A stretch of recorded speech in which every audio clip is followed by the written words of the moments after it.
Je vais maintenant aborder l'explication d'une série très vaste intitulée FuncJ.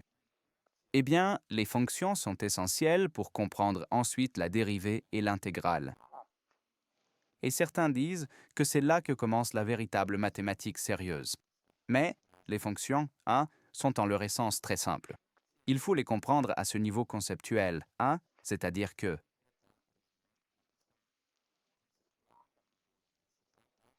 comprenons ce que représente conceptuellement une fonction en mathématiques.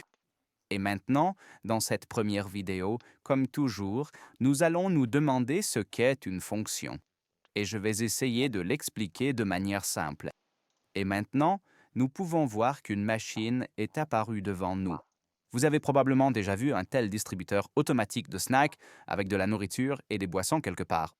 Eh bien, cet automate a une certaine fonction, c'est-à-dire il a une sorte de, je dirais maintenant mission, mais cet automate existe avec un but bien précis. C'est-à-dire, quand nous avons soif ou faim, nous aimerions acheter une petite barre de chocolat. C'est-à-dire, nous arrivons à cet automate et nous y insérons une certaine quantité d'argent. Disons comme ça, que nous allons y mettre 1 euro. Ensuite, nous regardons ces codes et nous tapons le code de l'article souhaité. Et ensuite, si tout se passe bien, si rien ne se coince par hasard, le distributeur nous délivre un article. Disons que nous avons pris une bouteille d'eau. Voilà. On peut dire que cet automate remplit une fonction, c'est-à-dire qu'il transforme de l'argent en produit. Cela se passe donc à l'intérieur de cet automate. Regardons un autre exemple similaire. Regardons un exemple d'ampoule ou de lampe. C'est-à-dire, si nous avons une lumière, nous y vissons une ampoule. Et pour obtenir de la lumière, c'est-à-dire pour que cette lumière éclaire, nous devons d'abord nous assurer que cette lumière ou ampoule, qu'elle ait un accès à l'électricité.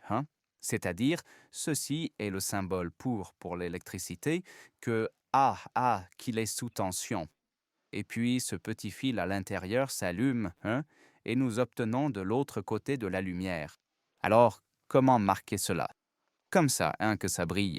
Et on dit lumière. Donc, cet objet aussi, c'est-à-dire une chose très basique, une ampoule, on peut aussi dire que effectuer une fonction. Et qu'est-ce que nous pouvons voir qui est similaire dans les deux cas? C'est-à-dire, dans les deux cas, nous avons mis quelque chose dans cet objet, n'est-ce pas? C'est-à-dire, dans ce cas, nous avons physiquement mis de l'argent.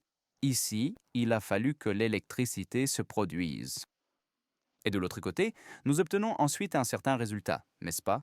C'est-à-dire, ici, nous obtenons un autre objet, n'est-ce pas? Maintenant, cet argent s'est transformé. Nous ne dirons pas qu'il s'est réellement transformé, mais nous avons échangé, n'est-ce pas, cet argent contre un certain article. Ici, l'électricité s'est transformée en lumière. Si nous étions vraiment précis, cette ampoule émet aussi de la chaleur. Et la fonction, à ce niveau conceptuel de base, c'est exactement cela. C'est-à-dire, nous donnons une entrée. Je vais maintenant écrire cela en anglais, c'est-à-dire une entrée, n'est-ce pas? C'est-à-dire une donnée d'entrée ou un objet ou une substance, et nous obtenons un résultat. C'est-à-dire, ici, il y a ensuite un résultat ou une sortie. Non. Et la fonction en mathématiques fonctionne de manière exactement identique. Maintenant, si j'écris ici en bas, si j'écris la fonction, c'est-à-dire, nous allons écrire la fonction mathématiquement comme ceci, f de x. Habituez-vous à cela, c'est-à-dire que nous allons l'écrire au moins 1000 fois.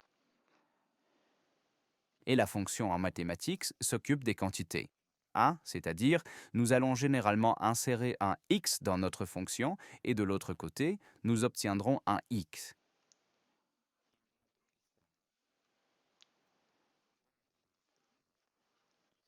Eh bien, c'est pourquoi j'ai tout fait ici avec la même couleur, pour vraiment commencer à comprendre ce qu'est une fonction en mathématiques. Et si nous définissons cette fonction, Eh bien, nous allons ensuite définir ces fonctions avec nos expressions. Disons, regardons un exemple. Disons f de x est 3x plus 1. 1, c'est maintenant une fonction. Alors, et que pouvons-nous faire? Nous pouvons insérer un x dans cette fonction, c'est-à-dire qu'à la place de ce x, nous pouvons par exemple écrire 2. Et qu'obtiendrons-nous ensuite? Nous obtiendrons un résultat, n'est-ce pas? Nous obtiendrons i, c'est-à-dire si à la place de x nous imaginons 2, n'est-ce pas? Nous avons 3 fois 2.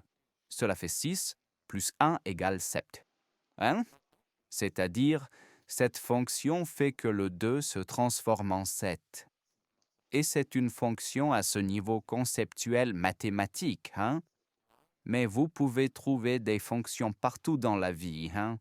Je ne sais pas. Par exemple, une voiture. Quelle fonction a-t-il? C'est-à-dire, nous devons mettre du carburant dans la voiture, n'est-ce pas? Et ensuite, la voiture, en la conduisant, peut nous emmener par exemple, du point A au point B. Donc, si vous comprenez cela maintenant, hein, cela signifie que la fonction ou plutôt la transformation, en d'autres termes. Hein? En fait, la transformation signifie changement, hein, que quelque chose se transforme, change. Cela signifie que l'électricité se transforme en lumière. En mathématiques, une fonction f de x, on l'imagine comme une boîte où nous insérons des valeurs et de l'autre côté, les valeurs sortent. Maintenant, dans les manuels de mathématiques, une fonction est toujours décrite avec des termes sophistiqués que j'expliquerai aussi plus tard, mais c'est ce que nous devons comprendre dès le début, c'est-à-dire fonction ou transformation. Nous insérons des x, nous obtenons des x.